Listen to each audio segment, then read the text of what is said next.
Hello, everybody. We've just clicked start. I might just wait for a few participants to come in. We're just before we officially get started because we know that there's been a great deal of interest with this, and I see the participant number is absolutely soaring straight away. So it might be best just to get straight into it because we've already cracked the 100. Welcome, everybody. My name's Greg Jericho. I'm Policy Director with the Centre for Future Work and the Chief Economist at the Australia Institute. And I would like to begin first by just acknowledging that I'm coming to you today from Canberra, which is Ngunnawal country, and I pay my respects to elders past, present, and emerging, and just acknowledge that sovereignty was never ceded and always has and always will be Aboriginal land. Welcome to you all today. We're here for a very special webinar for the Oz Institute. Today is 15 years since Lehmann Brothers in the United States went bust and pretty much set off for real what we in Australia call the global financial crisis, but everywhere else in the world calls the Great Recession, which we will get to why.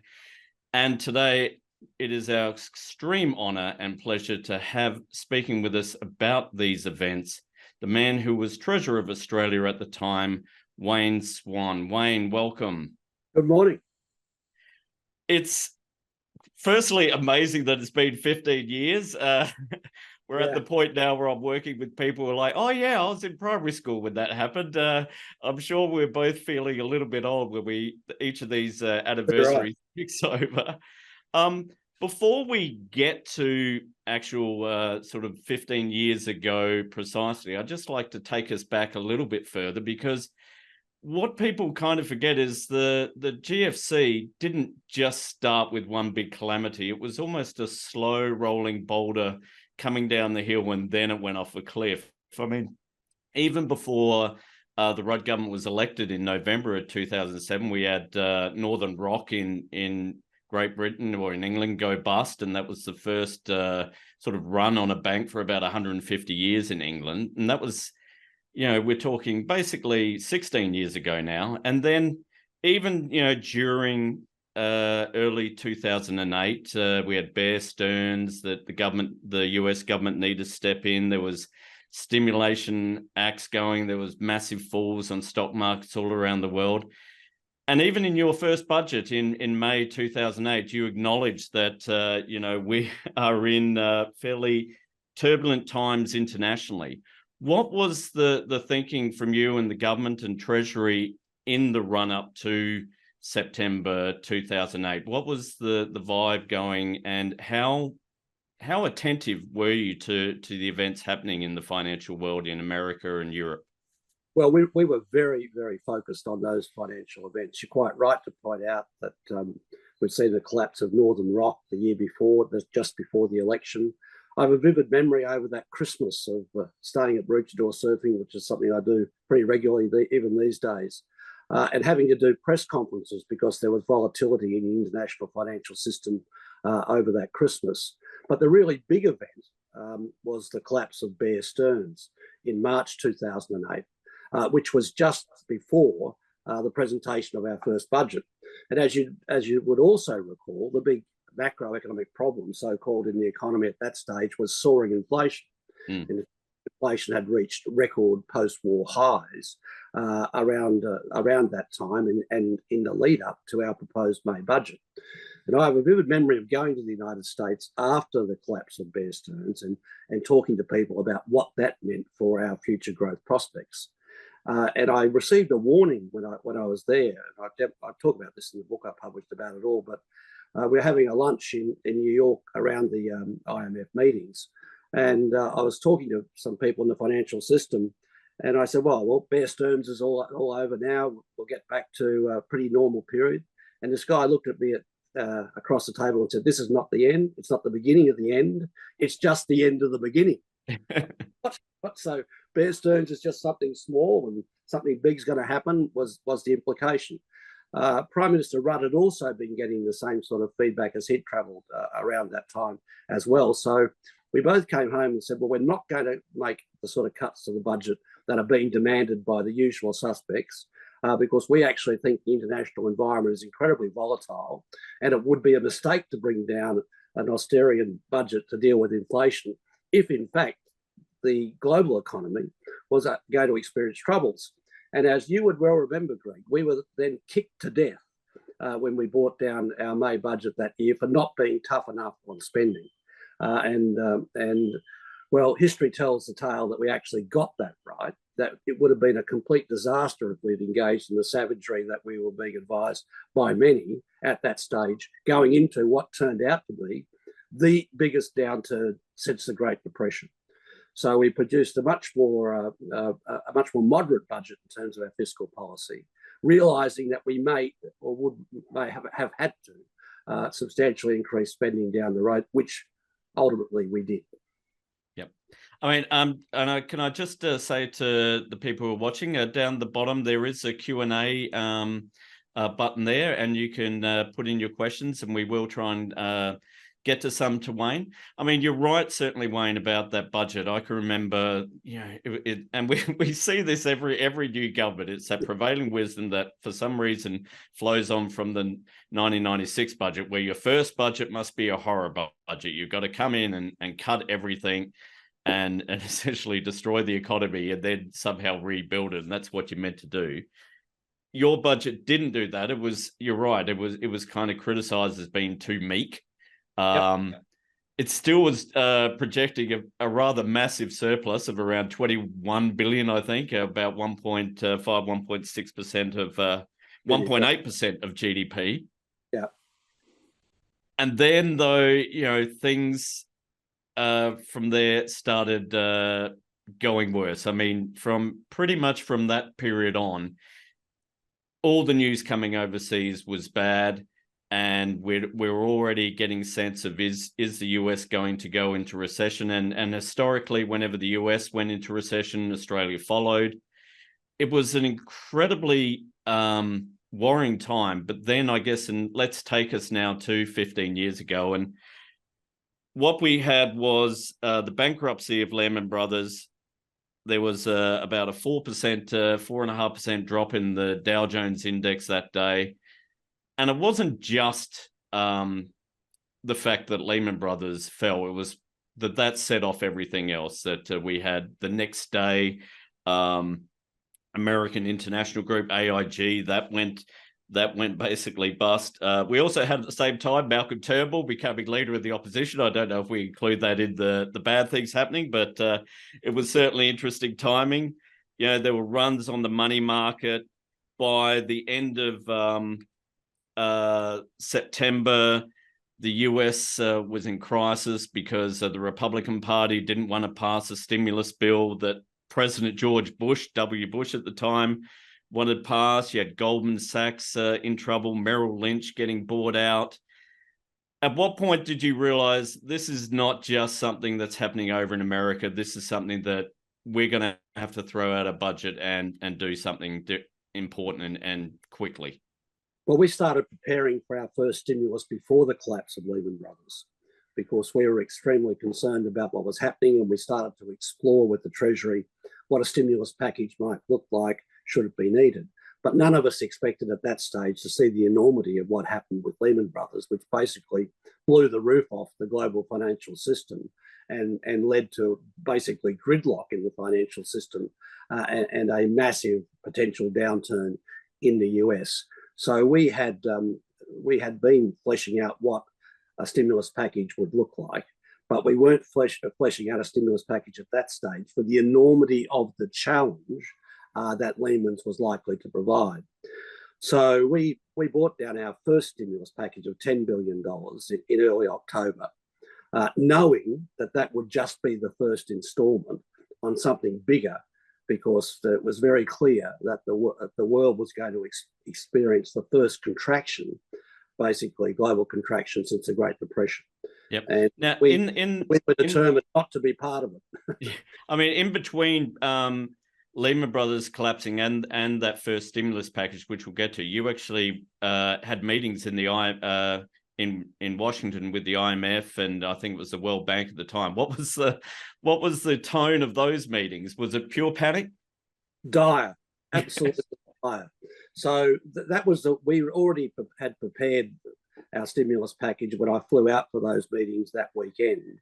And as I went to the meetings that weekend, I was even more concerned about the need to announce our stimulus package, which was announced the minute I returned from the States the following Monday morning. I literally got off the plane from the States and walked into the press conference to announce our first instalment, which of course was a $10 billion program predominantly aimed at strengthening consumption, particularly amongst cash-constrained consumers. You might recall Go Early, Go Hard, Go Consumers. Yeah. And that's precisely what we did. But we were already then, as we brought that down, planning a second stimulus package, preparing for the worst. And of course, as we then went through the next couple of months, the worst was obvious in the global economy, and we're going to see, a synchronized drop in global demand, the likes of which we hadn't seen since the Great Depression. So we had got ahead of the game, but we were incredibly shocked by the size of what we were dealing with and the challenges that it presented. So obviously we didn't have the inflation challenge anymore that everyone's been urging us to actually deal with at that stage. And we got stuck into some pretty serious fiscal policy. And one of the reasons I think we were ahead of the game is both the Prime Minister and myself had travelled extensively throughout that year, and we were acutely aware of the uncertainty that was around and of what could actually happen, but not prepared for the extent of that downturn. I mean, every developed economy went into recession, substantial developed economy went into recession towards the end of that year. So we knew we would need a much more substantial package, which we then brought forward, the $42 billion package, which we did in early February 2000. Let's just we'll go firstly with the first 10 billion. For those who can't remember, there was 4.8 billion that was going towards pensioners. They were getting a $400 in a sense cash stimulus payout, and 2,100 for couples. Anyone on family tax benefit A were getting $1,000 per child. So it was, and there was also a doubling of the first home bonus and a tripling basically if you were constructing your first home. So it was very much, and this was where the people kind of forget that when it was announced, Malcolm Turnbull was on side, lock, stock, and barrel for about a minute. Bipartisanship did not last very long, and it didn't take long either because I was going back through the Hansard. His first question was actually asking about what's the impact of this going to be on interest rates, and is it going to cause interest rates to rise? Which really reflects the tenor of the debate at that time. Which you're right, it was all about inflation and interest rates, and some were a bit slow in grasping that something a bit more important has come along here. So how was the politics of, especially in that first, which you were having to deal with cash splashes and all this, was there political pressures at you to try and sort of maybe not take this route? Because, it really was this sense we were coming off, surplus is great. Anything you do to intervene is almost wrong. Yeah. The neoliberal paradigm. Yep. No, look, we were absolutely aware that we'd be fried alive for doing what we were doing. But we were determined to ensure that we didn't see a collapse of demand over Christmas. Given the problems in the financial system internationally, nothing could have been more disastrous for the country than to have a Christmas where consumers didn't open their pockets effectively and sat and didn't spend. We knew we had to pump up consumption for Christmas to keep confidence up, because in a situation like this, the critical thing is confidence. So the first package was designed to make sure we got through Christmas. The figures that I was looking for around that December, January period were the retail figures. Did people actually go out and spend it? And they did.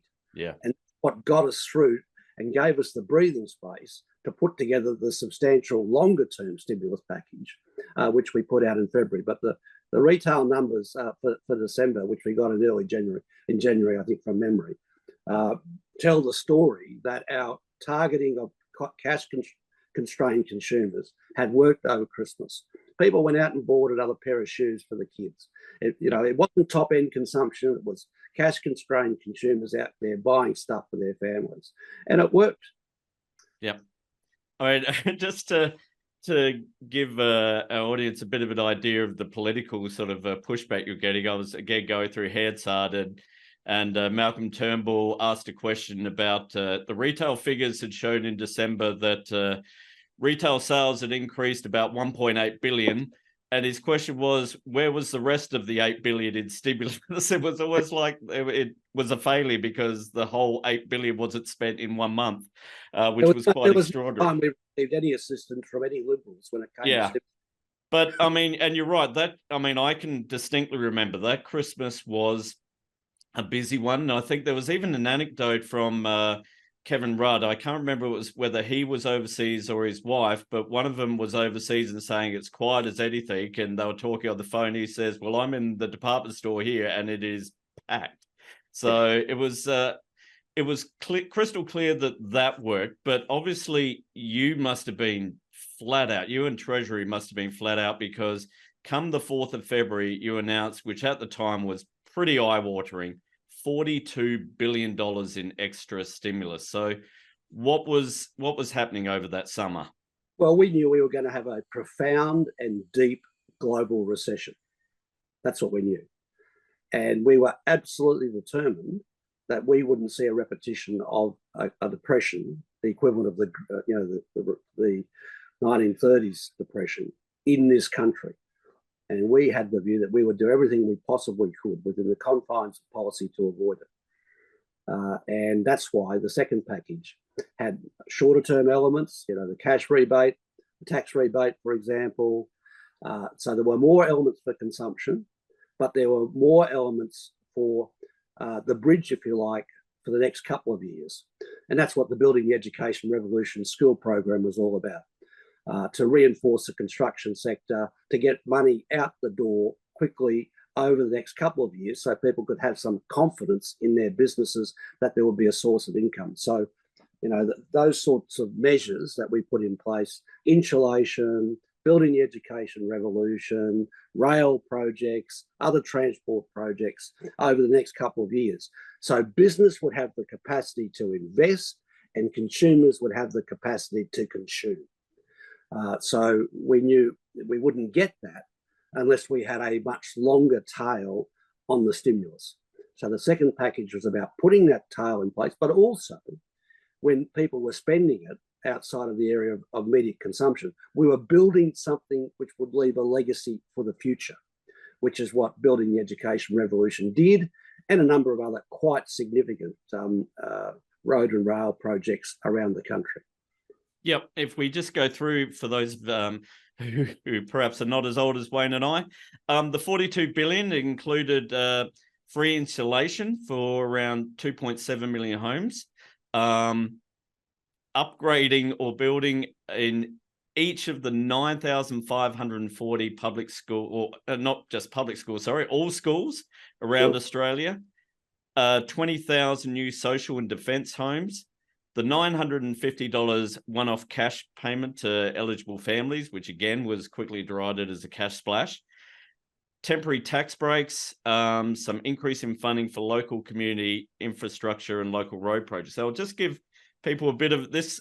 I was going through, and one of the reasons I have these is I was a blogger at the time, and I was very much covering the how this was being reported. This was Ross Gittins in the Sydney Morning Herald. He said the Rudd government is doing what all governments have done in recession. It worked then and it should work now. Joshua Gans, an economist, still seeing The Age, he wrote, overall, despite appearances, the stimulus is strikingly economic conservative. Like, it certainly wasn't suggesting this is some massive overstatement. Chris Richardson said, it certainly makes sense, and I think historians will look back and say that today is the day that Australia started to turn the corner. And even The Australian, God bless them, in their editorial said, but it is hard to see what choice Mr. Rudd had to do yesterday. Tax cuts take time to work because, as Wayne will know and others might as well, the opposition was saying that it should all be tax cuts. That's how we should stimulate the economy. Tax cuts, you might have heard that type of mantra. Tax cuts take time to work, the Australians said, and it would have made no sense to defer spending to project a budget surplus being destroyed by the decline in corporate tax income. And then we had Joseph Stiglitz a few years later. His long-term view was it was one of the best designed stimulus packages in the world. And the IMF even came along and said among the most effective in the OECD. And it actually worked. I think we can say it worked because March, the December GDP figures came out with a fall, a 0.5% fall. But then the March figures that came out in June showed a 0.4% increase. And I can remember at the time almost a real exhalation that, oh God, we've avoided it. And quite ironically, it was a 0.4% increase. But if you go back and look at the figures now, it's actually a 0.9% increase. So it's been revised up over time. So it was the stimulus clearly worked. How big a relief was it when those March figures came out? It was huge. We were all sitting around, because we'd staked everything on it. We gave a second stimulus package that was bigger than many people thought we should be doing. We got kicked pretty heavily for that by many of those people you just mentioned. But we knew that we were in the biggest economic meltdown since the Great Depression. And as internationally exposed as we were, we knew we had to respond. So we were mightily relieved. I do recall receiving a phone call from someone who I won't name, who worked in one of those organisations and was a prominent critic of stimulus, to ring me up after the figures came out and said, "Okay, it worked. I'll never admit it publicly." And of course, many of those you just named went on to completely kick us to death over all of the stimulus measures for the next couple of years. Yeah, I mean, that's something actually I'd like to go to. I mean, it really set off in media coverage and certainly from the opposition, this sense of debt and deficit. Yeah. And you've blown the budget. You've gone, sent us into deficits forever. You've and also the claims that you were only able to do this because of the budget surplus that the Howard government left. And also that actually it didn't really work. What saved us was China. I mean, that was the big thing. Oh, we were saved with China. How did you, I mean, well, what do you say to all of that? And how was the fight going? Because every day it was pretty much a battle. Well, it was. Every day you get that bullshit about China. I mean, China was actually going backwards. China was in trouble itself. People in the mining industry were being retrenched when all this is going. But so they retrofitted a story that we didn't really need to do it because China's what really pulled us out. They invented any number of stories to try and basically undermine the use of fiscal policy in this way. Because basically they're just a scorched earth brigade who believe that taxes should be low and unfair and public spending should be as low as possible. The whole trickle down neoliberal mentality was evident in any of the number of those criticisms that people were putting forward. So we had a tough time fighting it out, even though the results were spectacular. I mean, it's why I won Finance Minister of the Year. I mean, it didn't happen like that anywhere else in the world. I mean, we basically produced the most stunning result of any country in the OECD and out of the OECD by doing classic Keynesian stimulus and not being afraid to do it, despite what was a force bloody 100 gale against us at every level in most parts of the traditional media. And we could go through them all now, but I don't think I want to relive some of those memories. But it was vicious for years and years, particularly against myself personally. And even when we were recognised internationally for what had been a pretty spectacular effort, they denigrated that as well, and they never stopped. The really good outcome from it all, however, is that because we'd been through that experience, when COVID hit, not even the Conservatives were game not to stimulate, despite all of their record opposition to what had occurred and everything they'd said. They basically were forced into a Keynesian position. They just did it really badly and didn't target it very well. As it turns out, we did target our stuff really well. Yeah, I was sort of, I wanted to go to that because, I mean, one of the, from my point of view, damaging consequences of some, I think, historically, well, at the time, historically bad reporting, unfortunately, has become the norm, especially on the building education revolution Yeah. and even the home insulation scheme, but especially the building education revolution, where when you've got 9,500 building projects, and as anyone who's tried to build a home or even get a kitchen refurbished, you know there's got to be some issues with sub builders somewhere around the country. And the problem was that, especially the Australian I'll single out, was really Sure. going looking for any problems and then suggest that was emblematic of the entire program, which it clearly wasn't. But one of the problems with that was this real sense that, despite all the evidence, that this was almost a bad way to respond, that you shouldn't do public works such as you did, which are still standing, still used, and still enjoyed and delivering ongoing benefit and will for the next 20, 30 years until hopefully another government does the same. But were you concerned about, as you were looking on during COVID and knowing, right, we're going to need a stimulus package, at the sense that, okay, are they going to, the government, at the time, the Morrison government did respond in Keynesian sort of way, but as you say, a bad way. They almost learnt the wrong lessons from Well, it what wasn't you did. anywhere near as targeted as it ought to have been. That's all. I mean, the good thing was, my fear coming out of that experience was that no government would ever want to stimulate substantially ever again. They did stimulate, and they had to, but the case was absolutely compelling because there wasn't any slow burn on it. Things just stopped overnight.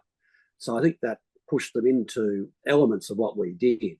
But the really open-ended stuff for business was just a recipe for largesse to the top end of town, and there should have been a lot more accountability in all of that. But having said that, I mean, they had to do it quickly, and I know what it's like when you got to do these things quickly. So there will always be fraying edges. But going back, to our programs, none of their royal commissions justified any of the vile stuff which was directed at what we did in building the educational revolution.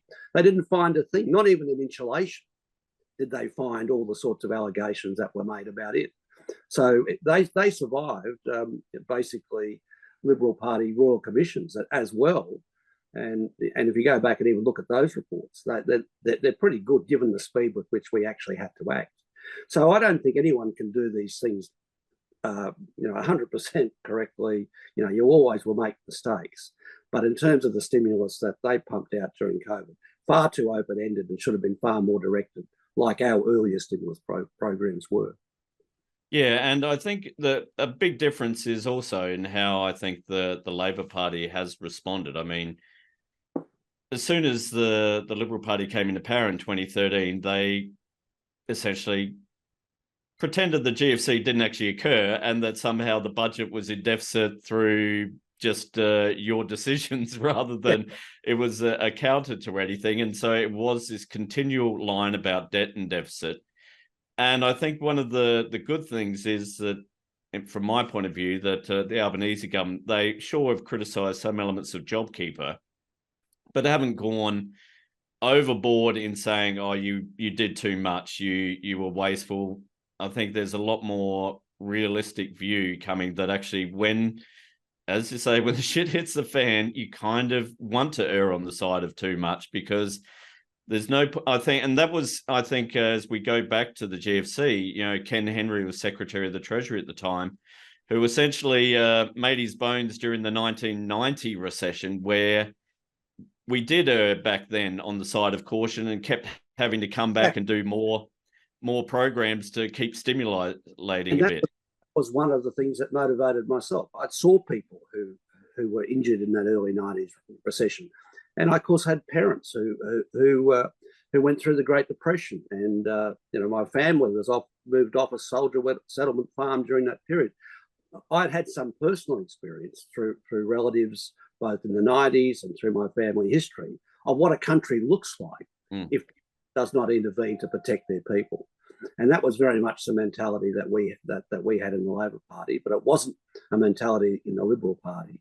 And I'm still not sure that the use of fiscal policy in this way is something that would ever be fully embraced by basically the neoliberal brigade that are running the conservative side of politics.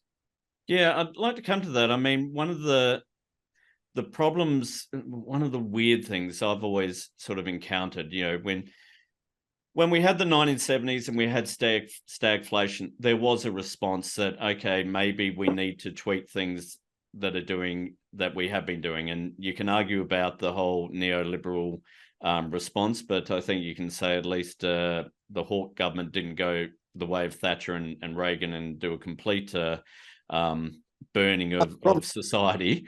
But there was at least a response from something, and there was a change in thinking from all sides, essentially. We had the GFC, where clearly that showed the failure of letting the free market rip over in America, where there was a real drop in regulations on banking and finance.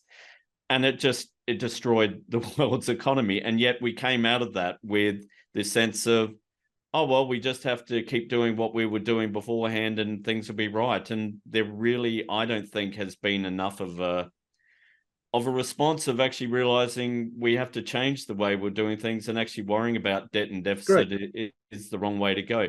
How do we... And I think even the current government is still battling with that, not so much because they might be, I'm not suggesting that they're any way an austere government, but there is always this pressure from them to, how's the budget surplus going? Well, how do we push past that? How do we deal with that? Well, a couple of points. I mean, basically, the neoliberal project, which basically wants to put the profit share up and the wage share down all the time and have minimal public spending, which will somehow drive growth, is thoroughly discredited. But the world is living with the consequences of that model, particularly in the United States and elsewhere in the developed world, because we have growing income and wealth inequality. And growing income and wealth inequality is what's producing the sort of political polarization that we are living with now. So, we are living with the consequences of a world that is a developed world that has become more unequal, which is producing a political polarization, which in itself is reinforcing in many ways some of the trends you're talking about. We didn't do that here. We didn't do that by a country mile, and we're not doing it now under this government. I know you yourself and many are a critic of the government's failure to change the stage 3 tax cuts. Well, the government made a commitment that it wouldn't. But I'd say to you that their wage policy is precisely where we would want it to be. Yep. And you've got to take these steps one at a time. We went through a savage political defeat prior to the last election, where we put forward a whole range of measures which people rejected.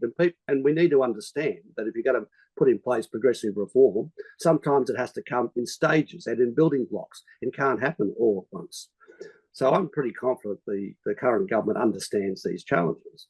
And it is more cautious than we had been in some of our previous platforms. But, if you're going to do big structural reforms, they bring big structural political challenges.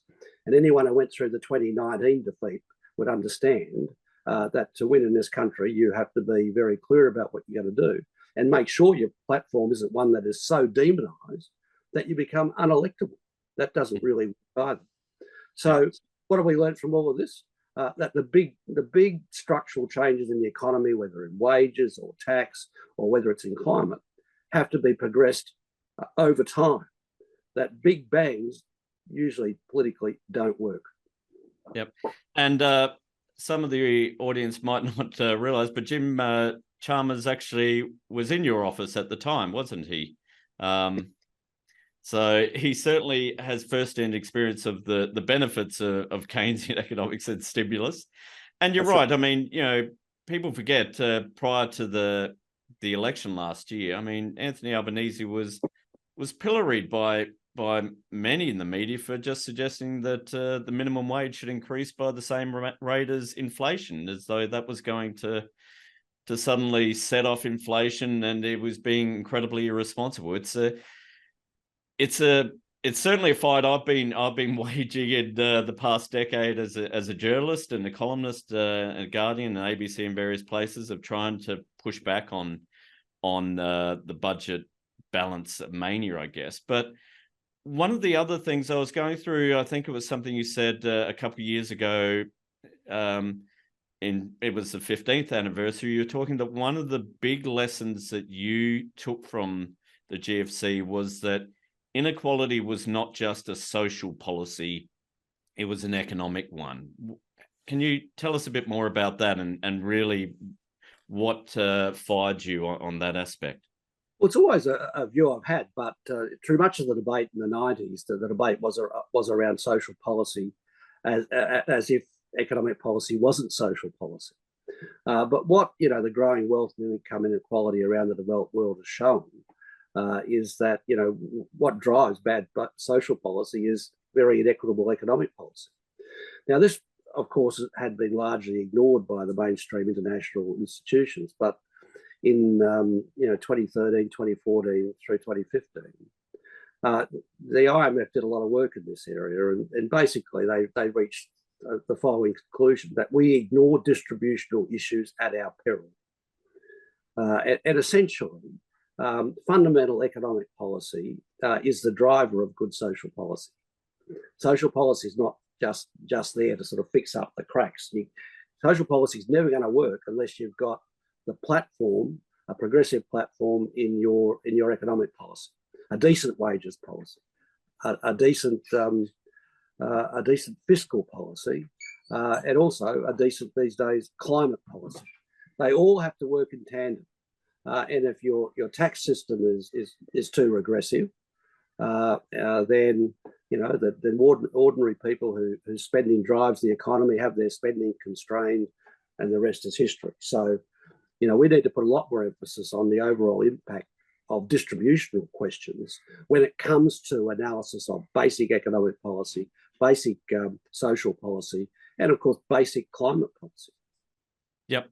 And actually, that brings us to a question from one of our viewers. Kate Cooper is asking about the impact of climate change on global finance, and I guess also on just budgets and how governments are going to need to respond to climate change. We've seen certainly in America with the bizarrely named Inflation Reduction Act, which gets the acronym of IRA, which confuses everyone at all economic conferences and what we're talking about. But they have engaged massive stimulus. In a sense, the kind of thing you would see normally as we saw during the GFC, with massive stimulus towards infrastructure spending and so on.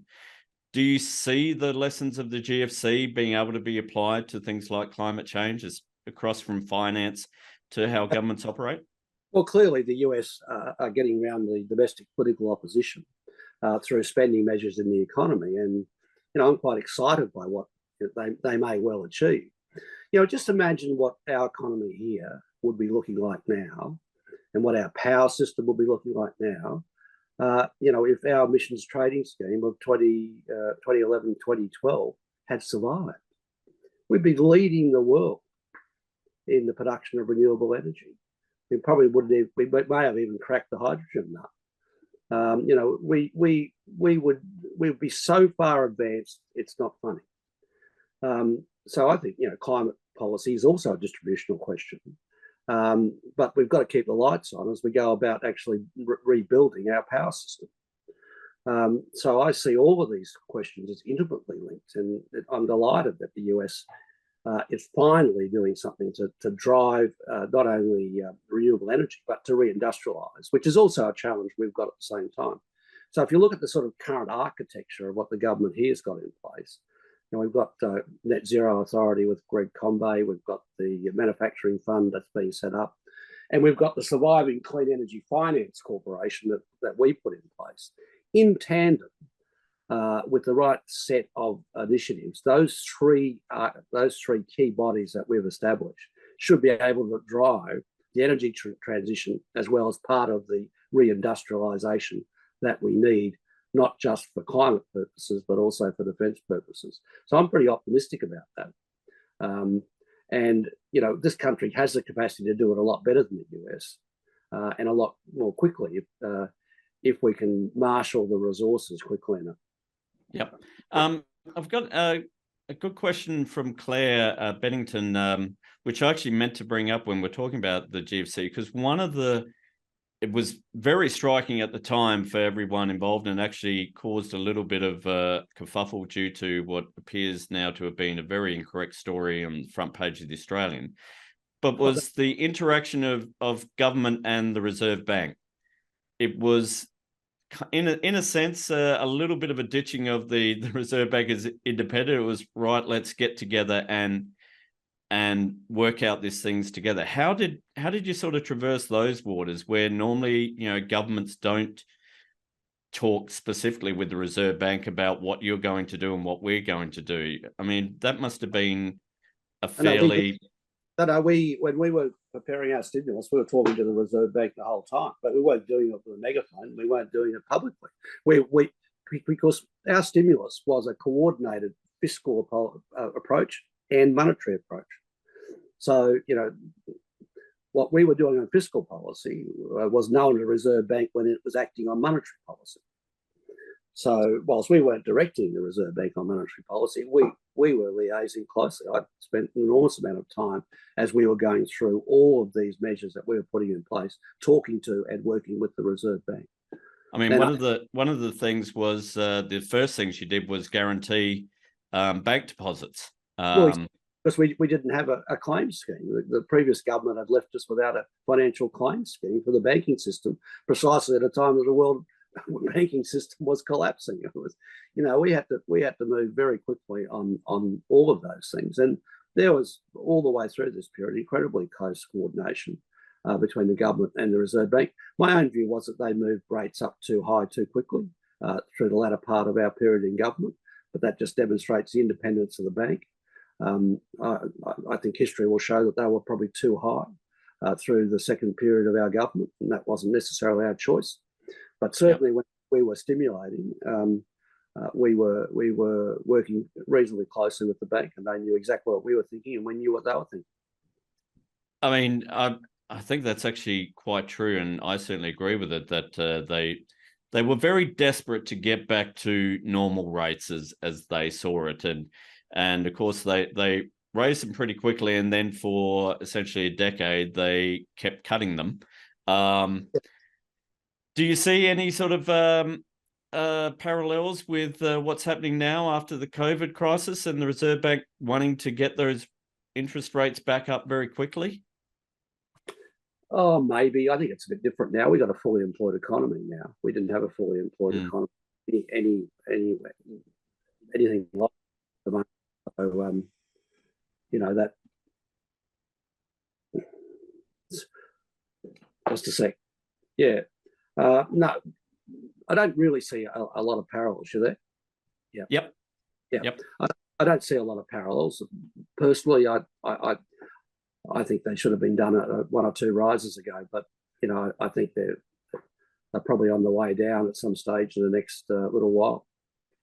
Yeah, I mean, because at the moment we're seeing GDP per capita, in a sense, fall. It's gone, it's down a year from where it was a year ago. Do you get the sense that is there, in a sense, in some ways, it's a little bit akin to where you were without the catastrophe, certainly, but when you were having to introduce stimulus, it was against a backdrop of, as you said earlier, the inflation was rising. There's always this concern about, are we going to send inflation soaring? It's amazing how people just are scared of the 70s. Most people who weren't really even working or doing anything in the 70s, but it hovers over us.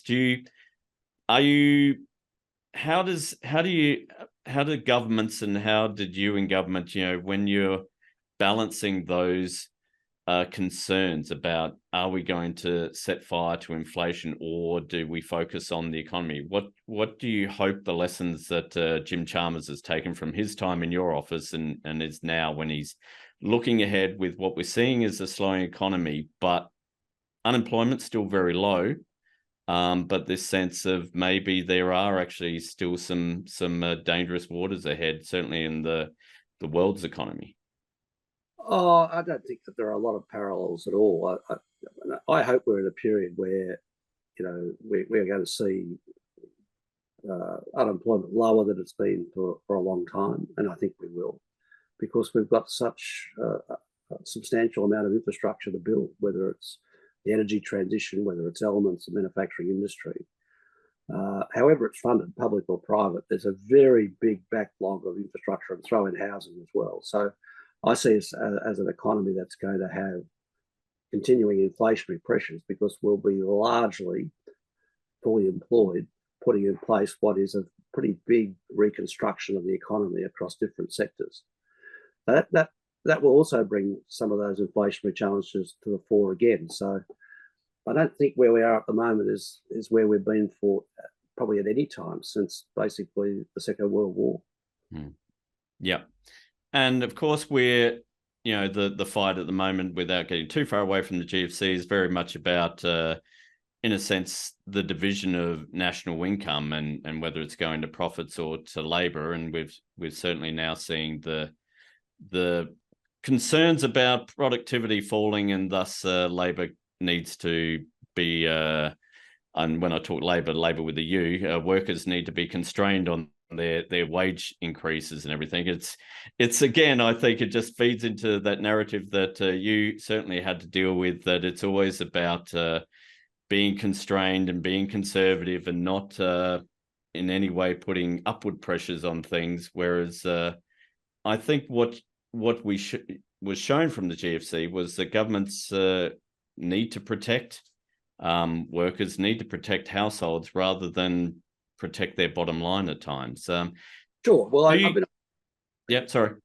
Well, the profit shares at record highs, and this will be contested. They'll say, take out the mining sector, and it's not really. But, business has had quite a few good years, and it looks like it's going to have quite a few good years to come. And I think there should be a much more intelligent discussion about, the share that goes to workers, the share that goes to companies, and companies need to be profitable. But there are some very profitable companies, who don't always engage in what I regard as community-minded activity. So I think that is a debate we have to have. But I think we are going to be in a slightly different position from where we've been at any stage in the last 30 or 40 years in the next couple of decades. And you can see this in the emerging debate about the extent of labour having to come in, because we're not going to get all this stuff done unless we've got an adequate labour supply. We're not going to get all this stuff done unless we've got somewhere to house the people that are doing it. So we've got, we've got a slightly different debate than we've had in a long time. There's elements of the old debate in it, but we've got a different combo, and it's going to need some lateral thinking. I think the federal government is up for that lateral thinking, as evidenced by the three bodies I was talking about before and what role they may play in investment and in coordination. Yep. I mean, looking back now, 15 years, I mean, is there, I don't think you'd have any qualms too much about the actual economics of what you did. Do you think back and because one of the annoying arguments I often heard was that Labor don't get any benefit from this because they actually saved everyone from the recession. So, no one felt the pain, so they didn't know how good they'd got it, in a sense. Do you think back on the political and the sort of how you countered the narrative and think that there were lessons that you could have learned from that? Well, you might recall that in our second term, I set out to try and counter that narrative with a series of speeches. One of them was around the theme of Bruce Springsteen and music and what it said about distribution.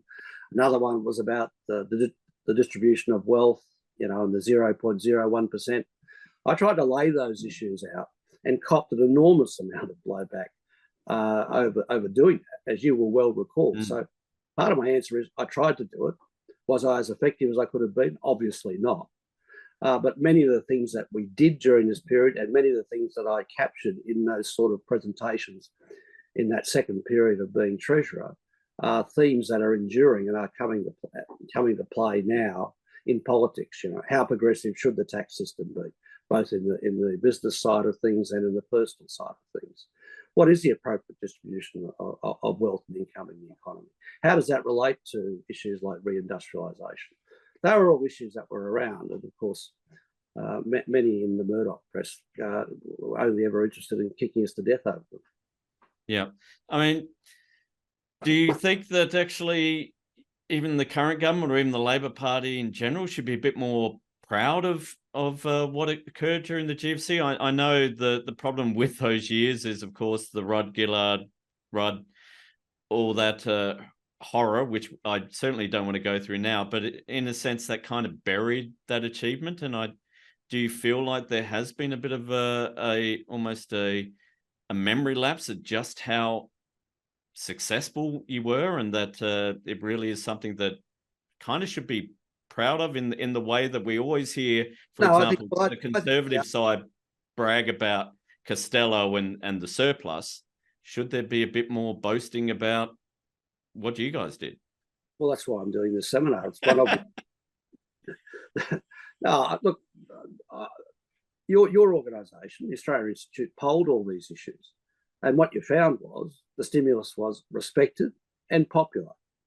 So, and as I move around the community, I don't think there's a lack of appreciation of what we did or what we achieved at the grassroots level, but you won't ever see it reflected in high-end commentary from significant sections of the press. But I get it all the time. I still get it when I walk down the street. And the polling that the Australian Institute did on this is very clear, well understood in the public, well regarded, overrun by internal issues in the government, and which are regrettable, but that's a topic for another day. But nevertheless, I think we are recognised for what we did during that period, and we're proud of it. I mean, one of the things that I think many Australians don't realise, and I said this at the start, we still refer to as GFC. Everywhere else, it's the Great Recession. Exactly. And it was a long recession. It essentially, the COVID, in a sense, got most of the Northern Hemisphere kind of out of their dire sort of state of affairs of just chugging along. And that was due to massive stimulus again. How do you sort of, when you look back, I mean, what are the things you're most proud of about what was done? Is it the fact that you could walk down the street and see a building at a school and know, actually, I was kind of responsible for that? Well, I do. I've got one across the road from where I'm talking to you now, at the school that I live opposite. Now, the thing I'm really proud of, and it doesn't really get seen in this vein, there's a lot of talk in the community, particularly with the intergenerational report, about how the baby boomers have got everything and didn't do anything for anyone else. This package was actually done for subsequent generations. The biggest beneficiaries of the stimulus packages that we put in place are millennials and Gen Z. They were the people who continued to get the jobs, that got their careers started. They didn't end up starting their working life or losing their working life in the middle of a big, deep recession that happened to their contemporaries in every other major developed economy. So the baby boomers passed on to those subsequent generations a very, very big gift, the start of their careers or the preservation of it. And the other thing we passed on was also that the emissions trading scheme could work in this country, could be designed, and could produce the desired results. Because what was left after they emasculated it has been the only thing going for this country when it comes to emissions reductions in the last decade. So there are some pretty big intergenerational benefits that people don't talk about as intergenerational benefits, but were reflected in a much lower level of unemployment in this country, a much lower level of inequality in this country. And that can all be traced back to what we did in our 6 years of government. Do you think, when you're speaking about the intergenerational aspect, and certainly housing is the big one at the moment, do you see a need for that more sort of, I mean, because you certainly, one of the things was social and defence housing. Sure. Would you like to see more of that, even going beyond what we've now got the agreement on the HAF? Well, that's what they're doing. They're effectively doing it in a slightly different way. And they've been held up by knuckleheads who don't know what they're talking about when it comes to housing. Seriously. I mean, we should have had this project started. We've added more money to it. We were always going to have to add more money to it. We're going to have to probably do even more over time because it's a big constraint on our growth. The housing stuff is spectacular. The legacy of what was the investment of the Clean Energy Finance Corporation are spectacular. And they all come from this period. The previous government had nothing going for it except the Clean Energy Finance Corporation because it was the only thing it was doing in climate. So there are lots of things like that that tell us how we should do things in the future, and we know that we can do more and have to do more in housing, and that's been on the table, and it's very much like it was when we put it back on the table last time. So, I mean, really, I guess and this is one of the questions we'll have to start drawing to a close, is the sense that I guess one of the big lessons from the GFC and from the stimulus is that it need not be limited to times of crisis. That actually, certainly at a different level, we wouldn't be expecting $42 billion in stimulus every year, but certainly the sense that actually, because, and I've seen you mention this elsewhere, sort of when you took over government, the view was governments really shouldn't intervene. Governments should almost just keep the budget in balance, let the automatic stabilizers work their magic, profits will go up or down and various things. Do you think the lesson is that actually governments in governing, they really should be a bit more getting involved in the economy and not just sitting back? Absolutely. It's determined by, first of all, our economic interests, but it's also now determined by our strategic interests. There's an imperative for government to strengthen key pillars of our manufacturing industries, key pillars of our technology, and key pillars when it comes to the climate transition. There's just no choice. And government has to lead with the private sector. The Clean Energy Finance Corporation is a great example of how that can be done. It's been spectacularly successful, and we now have to replicate that through the other couple of funds that we've set up. Excellent stuff. We do have a few more minutes, and I'm just a very good question from Paul Drake asking about clearly during this time, the advice from the public service was crucial, from the Treasury, Finance, and the Reserve Bank. Were you sort of looking on with concern at how the public service was treated over the past 10 years under the Morrison government and Abbott and Turnbull, where they were really kind of told to mind their place and their job was just to carry out, in a sense, directives? Well, first of all, I'd say we didn't just rely solely on the public service. We got out and talked broadly in the business community with specialists. We engaged at almost at every level because we don't see policy as being one-dimensional. We don't necessarily believe that everything that comes out of the public service is the final word. Our political opponents, however, had the opposite attitude, that they didn't really listen at all to the public service in the first instance, then decided they'd contract them out anyway, and then led to this revolution of a massive increase in money in consulting firms and so on. You've got to have a core talented public sector, and then you as practicing politicians need to get out and about and balance the sources of advice. We wouldn't have responded to the GFC as strongly as we did if we had not only had good advice from the public sector, but we got extensive advice in the private sector. We went out and sorted out both national and international as we were trying to make up our minds. And I don't think any of that went on with the previous government. Yeah, very much so. I agree. I think we'll leave it there. It is about a minute earlier, but I think we've really had a wonderful chat. I think it's COVID, like a lot of things, has kind of flattened our memories of things and taken away just how massive those years were. It was quite an insane time. Every day you're waking up and another bank was going bust, and these weren't just little banks. These were massive investment firms that were worth billions and billions. And the drop in GDP, the drop in I was looking at the budget figures and the amount of money that the government had to, in a sense, write off because of changes in estimates on profits, on growth, were just astonishing, and something that no government really had ever had to deal with, probably since the OPEC crisis in the 70s. Everyone was sure we were going to go into recession. It was just written down that was what was going to happen. We didn't. Australia, absolutely, I won't say we flew through it unscathed. Certainly unemployment did rise, but nowhere near what people were expecting, nowhere near what happened in America and the UK.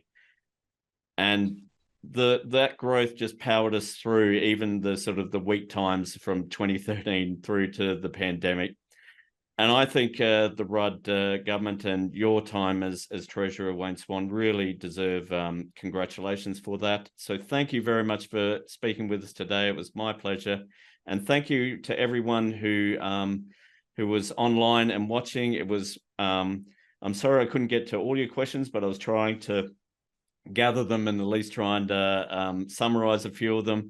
But thank you very much, everyone. I'm not sure what our next webinar is on, but it will certainly be announced on our Twitter accounts and on our socials. Until then, thank you all, and thank you very much, Wayne. Thanks, Greg, and thanks to all those who chimed in. Thank you. Cheers, everyone. Bye. Thanks for watching. If you'd like to keep up to date with all our latest work, sign up to our newsletter today.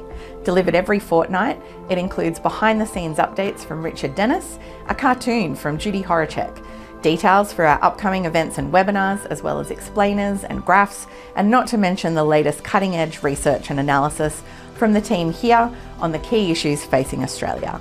Head to australiainstitute.org.au and visit the newsletter section, where you can read all our previous editions and sign up to get it sent directly to your inbox.